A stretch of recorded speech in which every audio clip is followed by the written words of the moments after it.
If your social media following was wiped clean, like tonight, what would you have for a backup plan tomorrow? Would you have a way to contact your audience directly? We rely so heavily on our social media following that we fail to realize that we don't own it. We don't own our followers, but we do own an email list, which is the key to all the sales that people make in their businesses year after year. Click that like button if you are ready to build trust in your business and you want emails to actually do the work for you. For every $1 spent on email marketing, there is a $36 return of the investment. That is mind-blowing to me. Do me a favor and take out your phone right now and tell me how many emails you got today. Okay, for me, I usually get around 15 emails a day, right? So if I were to go to social media right now, to Instagram, I would probably see that I am following 500 to 1,000 people on Instagram. And that's the same for your email subscribers. So let me ask you this. Would you rather compete with 14 other emails in your inbox from other businesses or over 1,000 people in an algorithm on social media? You have a direct line of communication that you may not be utilizing. People think emails are old school, like they're going out of style. But in all reality, emails are the secret weapon because you are directly communicating with those people that are going to be your biggest fans of your business. Recently, there was an influencer on Instagram. I'm sure you would know them if I called them out, but the influencer decided, you know what, if I could go back and change anything in my business, it would probably be growing my email list from the beginning. The reason being, after she blew up on Instagram, she had all these followers and everything. What ended up happening were all these brands started reaching out to her and asking, hey, could I, have a collaboration with you and that kind of thing. And she said, yes, I'd love a collaboration. But they asked if she had an email list because they wanted a direct line of communication to her audience. So she ended up having to turn down all of these brands because she didn't have that direct line of communication. That meant that she was also giving up affiliate sales that she could be making for her business passively just by sending one email. 58% of all email users check their emails as soon as they wake up in the morning, probably before they even get out of bed. Imagine if they were checking your email. If you think about it, if you had the choice between having a really high email list or having a huge follow count, the thing about it is a follow count does not equate to sales, but an email list can equate to sales in your business, growing your revenue. Also, it's really easy for someone to go into social media and just click follow, and then in the same moment click unfollow. It's not any type of commitment in any way, shape, or form. It's just a game of sorts. But with email marketing, people have to do two things that are super important. They have to give you their name, usually just their first name, and their email address, which is that communication that you're not going to get with any type of social media platform. So let me ask you this. When it comes to email marketing, are you in that boat of just doing newsletters, or do you have funnels in place that gradually bring people into your world and showing them your offers so that you're growing your revenue on autopilot? Most people have this wrong because they assume that newsletters are the only source of email marketing they can do in their business. So what they're doing is they are only emailing them maybe once a month, maybe every 2 weeks, and they're expecting all these sales to come in from those emails. The thing about newsletters, though, is newsletters are jam-packed with so many calls to action, so many buttons, so much information, because you feel like you have to slam pack that email with all the events coming up in your business. And then your audience is paralyzed because they don't know what decision to make from all the choices you've given them in your emails. But if you set up emails and funnel them into your offers, you're building trust with them in a way no social media post will ever do. So what do I mean by email marketing anyway? How do you get started with something like that?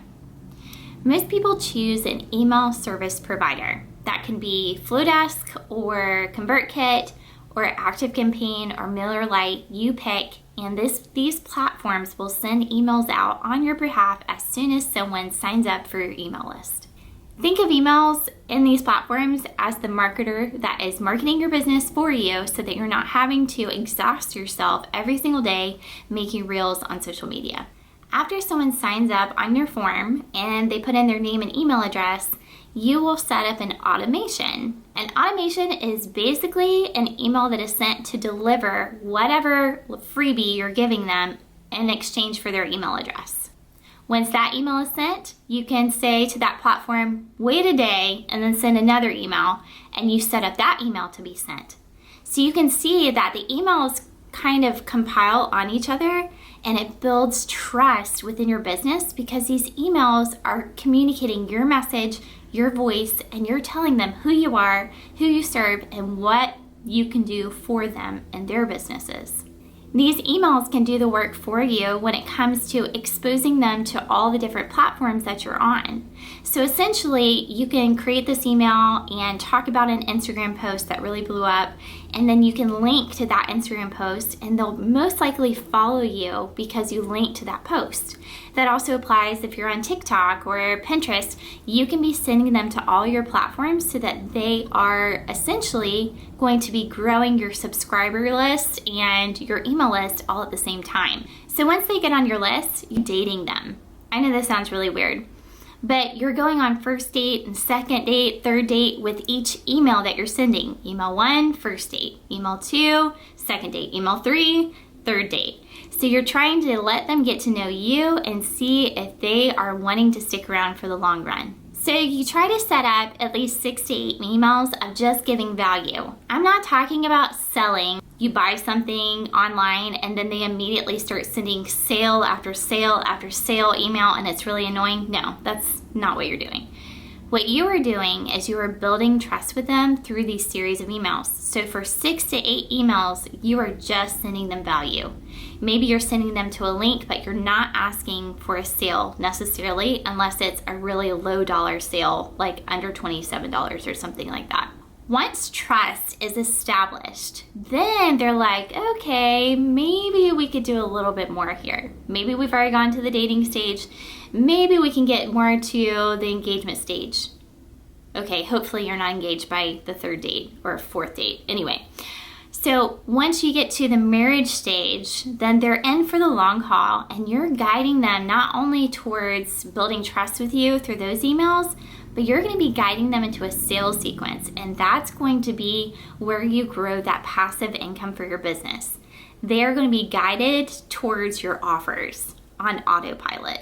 I think people get intimidated because they think that, oh my word, I don't have time to write emails. Like, it's not even worth my time. I only have a few people on my list.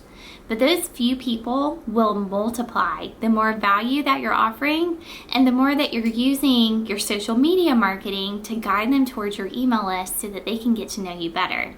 If you are in the boat of being intimidated about creating all these emails from scratch, just remember that once you create them, you're just going to be tweaking them along the way. It's not like on social media where you do a post, it doesn't do well, you try something different the next day. With email marketing, you can simply create the funnel, create all these emails, and after you create the emails and to go through them, you can see where people unsubscribed or where they clicked, what email did really well, and you can tweak them. Once you have this perfected, it's like a one and done type of thing unless your offer changes. If your offer changes, then you're going to be sending a different set of emails and warming them up towards that different offer. After they're set up, once they opt in, those automations are going to continually do the work for you. That means no more exhausting launches. And if you do a launch, you're going to be successful at it because you have all of these raving fans that have gotten to know you through all of these emails that you have sent them, and they're going to be ready to buy. Your emails have essentially done the marketing for you. So what can you expect if you take the time to set up all these email sequences? Waking up in the morning, checking your own inbox and seeing sales come in that you didn't have to beg them for it. You didn't have to be exhausted through weeks upon weeks of preparing for a launch. So it'll be trickling in all these sales doing the marketing for you if you set them up well.